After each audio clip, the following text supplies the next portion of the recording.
पिछले 2-3 दिनों से सुर्खियों में बना रहा बोकारो। पहली घटना हुई गोमिया के ललपनिया थाना क्षेत्र में, जहां 1 करोड़ का इनामी नक्सली विवेक सुरक्षा बलों से मुठभेड़ में मारा गया। दूसरी घटना 22 और 23 अप्रैल की है, जब इन्फोर्समेंट डायरेक्टरेट ईडी की रेड होती है बोकारो में तेतुलिया मौजा को लेकर। 21 अप्रैल को लुगू पहाड़ का क्षेत्र जो ललपनिया थाना गोमिया में आता है, गोलियों की तरतराहट से गूंज उठा। और यहाँ एक प्राचीन मंदिर है जहाँ स्थानीय लोग पूजा अर्चना करने जाते हैं। लेकिन जब श्रद्धालु सुबह उस क्षेत्र की ओर जा रहे थे तो अचानक गोलियों की आवाज़ से पूरा इलाका कांप उठा। खुफिया इनपुट के बेसिस पर Jharkhand police cobra commando, Jharkhand Jaguar, CRPF द्वारा एक ज्वाइंट ऑपरेशन चलाया जा रहा था जिसका नाम था डाका बेड़ा।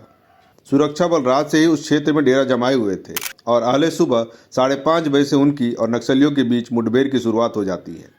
इस पूरे ऑपरेशन में 8 नक्सली मारे गए। 1 करोड़ का इनामी नक्सली प्रयाग मांझी उर्फ विवेक भी मारा गया और 2 नक्सलियों की गिरफ्तारी की भी खबर आ रही है। यह झारखंड पुलिस और सुरक्षा बलों की बहुत बड़ी कामयाबी के तौर पर देखा जाएगा, क्योंकि इस ऑपरेशन के बाद नक्सली करीब इस एरिया से खत्म हो गए हैं। इस कार्रवाई में भारी मात्रा में हथियार भी बरामद हुए। 4 INSAS rifle, 1 SLR rifle, 1 sixer, 8 देसी हथियार और अन्य सामग्री। 23 अप्रैल को झारखंड डीजीपी अनुराग गुप्ता ललपनिया के श्यामली गेस्ट हाउस में आए हुए थे नक्सली मुठभेड़ में शामिल हुए सुरक्षा बलों को सम्मानित करने। इसके बाद उन्होंने मीडिया से बात करते समय बचे खुचे नक्सलियों को यह सुझाव दिया कि आप सरेंडर कर जाइए, वरना आपकी अस्थियां जलेगी, राख बिखरेगी झारखंड की धरती पर।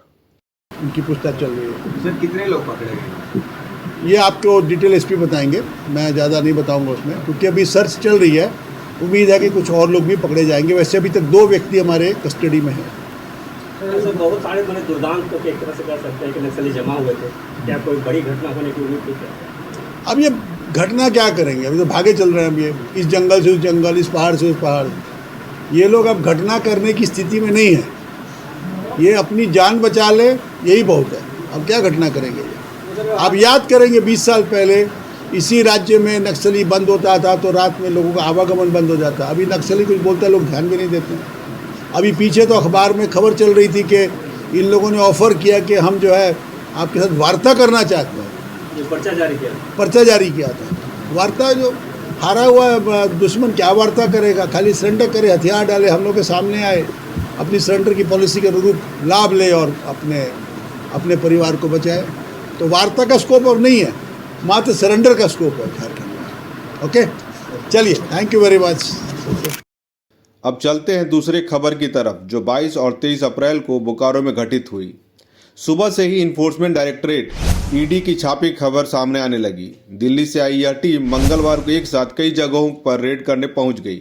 यह टीम पहुंची पहले बोकारो वन विभाग के ऑफिस, चास अंचल कार्यालय, चास रजिस्ट्रार के ऑफिस, चास अनुमंडल कार्यालय, बारिक कोऑपरेटिव में उमायुष मल्टीकॉम के ऑफिस, इजहार हुसैन और अख्तर हुसैन के घर में, बाराई बेरा में राजस्व उप निरीक्षक के ऑफिस, चास के पूर्व सीओ निर्मल टोपो के चिरा चास स्थित आवास पर, और 23 अप्रैल को एडिशनल कलेक्टर मोहम्मद मुमताज अंसारी के कार्यालय में। जो खबरें सूत्रों के हवाले से आ रही है कि यह ईडी की दबिश तेतुलिया मौजा के 103 एकड़ जमीन को लेकर थी। अभी कुछ ही दिन पहले इसी से जुड़े मामले में बोकारो डीएफओ को झारखंड उच्च न्यायालय ने अवमानना का दोषी पाया था और थोड़े दिन पहले ही सीआईडी द्वारा इस पूरे मामले की जांच की जा रही थी। यह भी पता लगाया जा रहा था कि यह जमीन का पट्टा को क्या फर्जी तरीके से वन भूमि से नेचर चेंज कर दिया गया है। बोकारो डीएफओ रजनीश कुमार ने पहले बार बताया और दोहराया है, यह जमीन वन भूमि है। इसके लिए वह कानूनी लड़ाई भी लड़ रहे हैं जो अभी भी जारी है। लेकिन फिर अचानक 17 अप्रैल को झारखंड उच्च न्यायालय द्वारा बोकारो डीएफओ और आरसीसीएफ को अवमानना का दोषी ठहराया जाना, और फिर 22 अप्रैल को इसी मामले में ईडी का छापा बोकारो में करीब 10 ठिकानों पर। और तो और 23 अप्रैल को दोपहर से ही एडिशनल कलेक्टर के यहाँ भी ईडी की छापेमारी हुई और यह जांच रात 10:30 बजे तक चलती रही।